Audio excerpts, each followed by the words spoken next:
una ola de fundamentalismo indigenista recorre, se entiende, todo nuestro subcontinente, que responde a una de las políticas de la oligarquía financiera mundial, que es el multiculturalismo.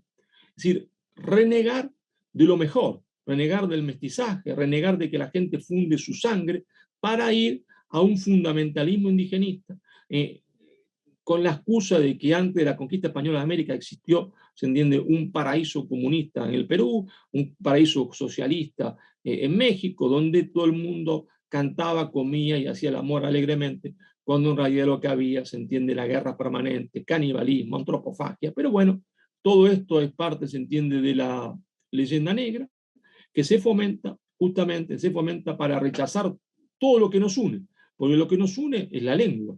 Si el proyecto del fundamentalismo indigenista triunfa, si finalmente su objetivo se cumple, y lo van a cumplir de a poquito, por supuesto, no de un día para otro, y entonces existirá una región en el norte de Venezuela que hable solo guajira, en el sur de Chile que hable solo mapuche, en el sur del Perú que hablen solo aymara, y en el centro quechua. Yo me pregunto en qué se comunicará uno que hable guajira, comunica lengua, con uno que hable aymara o con uno que hable mapuche. ¿Es que aprenderá español? Por supuesto que no.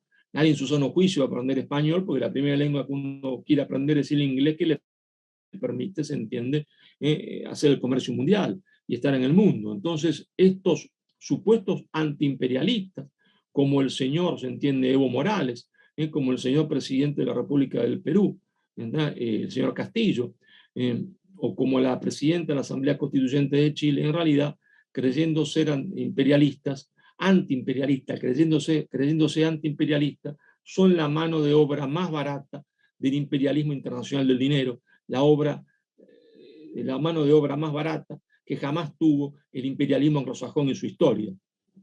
Esta ola de fundamentalismo indigenista, cuando bajamos a Argentina, vemos que justamente está fomentada también por el gobierno.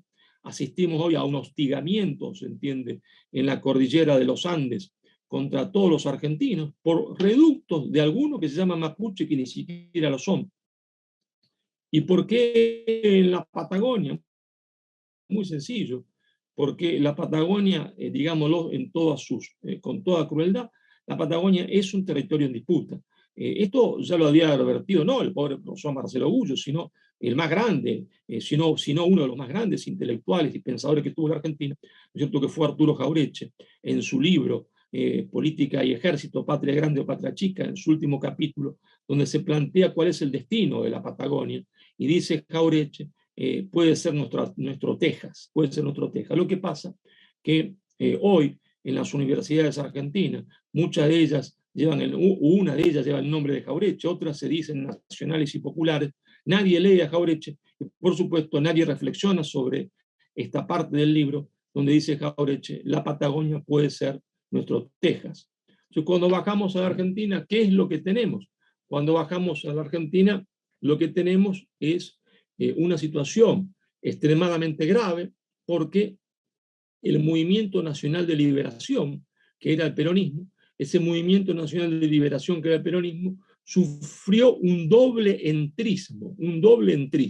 Primero sufrió el entrismo liberal en la década del 90, que lo desnaturaliza por completo, y que lleva a que ese peronismo, en realidad un falso peronismo, ¿no es cierto?, desarticule, se entiende, la estructura económica de la Argentina, es decir, complemente el trabajo de desindustrialización y de desnacionalización que no había podido realizar el proceso llamado de organización nacional, es decir, la dictadura militar genocida de 1976.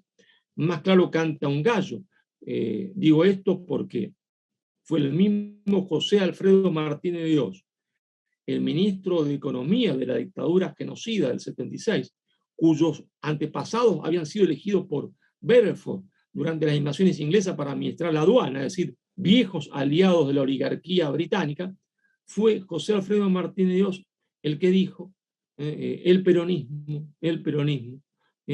ha completado el trabajo que nosotros no pudimos hacer, se entiende, durante la dictadura. Bueno, no era el peronismo, era el falso peronismo, pero es el gobierno de Menem, es decir, peronistas, ¿está? Que se llamaban peronistas, lo que complementan el trabajo de la destrucción material de la Argentina. Pero todavía no estaba destruida espiritualmente la Argentina. Todavía no estaba destruida espiritualmente la Argentina. Todavía no se había instaurado el relativismo, el todo vale, ¿se entiende, no? La descomposición social, la descomposición de la familia, el individuo aislado, ¿está? Eso todavía no estaba hecho. Y eso también lo iba a hacer el peronismo, o si ustedes quieren, el supuesto peronismo, ¿no es cierto? El supuesto peronismo. Ese trabajo lo hace, ¿no es cierto?, el kirchnerismo. Entonces tenemos que el Movimiento Nacional de Liberación se transformó en un partido de administración de la dependencia, de administración de la dependencia.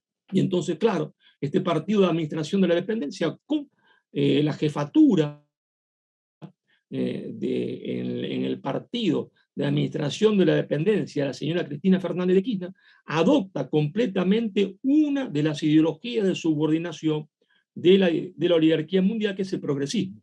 Yo desafío a la señora que me diga cuáles de sus postulados ideológicos que ella ha enarbolado, como el aborto, que ella ha enarbolado como la ideología de género, nacieron en Argentina. ¿De qué pensadores argentinos? Cuando vemos que ni siquiera nace de pensadores en el extranjero, nace del riñón de la oligarquía financiera mundial, como el señor Rockefeller, como el señor Rockefeller. Es decir, asume plenamente la señora, ¿se entiende?, ser la jefa del partido de la administración de la dependencia, asumiendo como ideología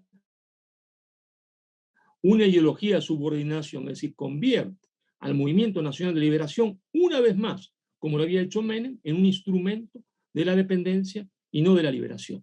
Por supuesto, el pobre hombre que ejerce la jefatura de la Argentina, el títere que tenemos como presidente, no hace más que continuar, se entiende, por ese camino. Pero claro, hay que plantearle a los argentinos que hay alternativas. Entonces, la alternativa es que la oligarquía financiera mundial crea al mismo tiempo, para que esto no parezca un partido único, para que no pueda guardar siempre, para que el pueblo argentino pase, se entiende, de la sartén a la olla, de la olla a la sartén, pero que nunca se desprenda de la dependencia, se entiende, lo que va a crear Macri primero, se entiende, con Cambiemos, cambiándole después de nombre o no. Entonces ahí ya los argentinos parecen tener democracia, parecen poder jugar entre dos opciones, pero dos opciones que en el fondo son la misma. Dos opciones que en el fondo son un neoliberal progresismo. Yo voy a poner un ejemplo que aconteció esta semana en Santa Fe. Esta semana en Santa Fe, un supuesto, ¿no es cierto?, hombre elegido por el peronismo, que se llama Lewandowski, con representantes de la provincia de Santa Fe, se reúnen en Firmat, en la gloriosa y antigua fábrica de cosechadoras Basali.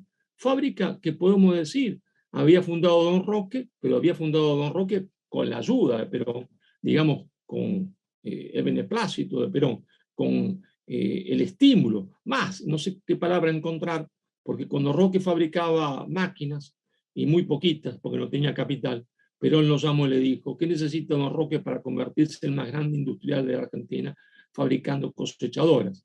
Esto es lo que necesito, este crédito, acá lo tiene. Entonces Roque Basali se transformó en una gigantesca fábrica de cosechadoras en Argentina, llegó a tener 3.000 empleados, 3.000 empleados. Esta semana, cuando se reúnen los hombres de la provincia de Santa Fe, sus políticos, con los que hoy administran la fábrica tiene tan solo 300 operarios.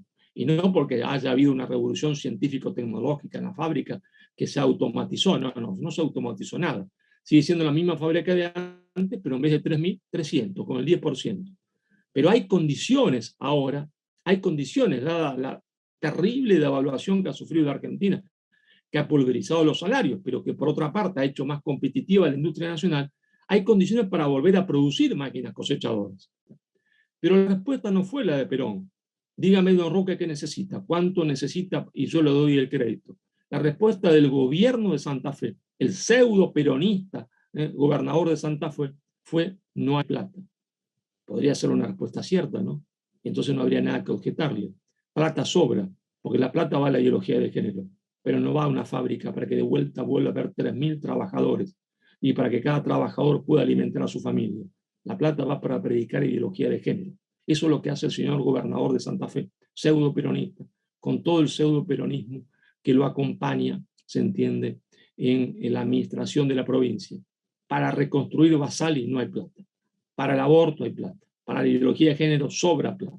Que da, digamos, una Argentina dividida entre estas dos fuerzas representantes de una u otra forma de la oligarquía financiera mundial que el pueblo elige. Bueno, se produce, ¿no es cierto?, por virtudes del enemigo, por supuesto, que es su hegemonía en los medios de comunicación,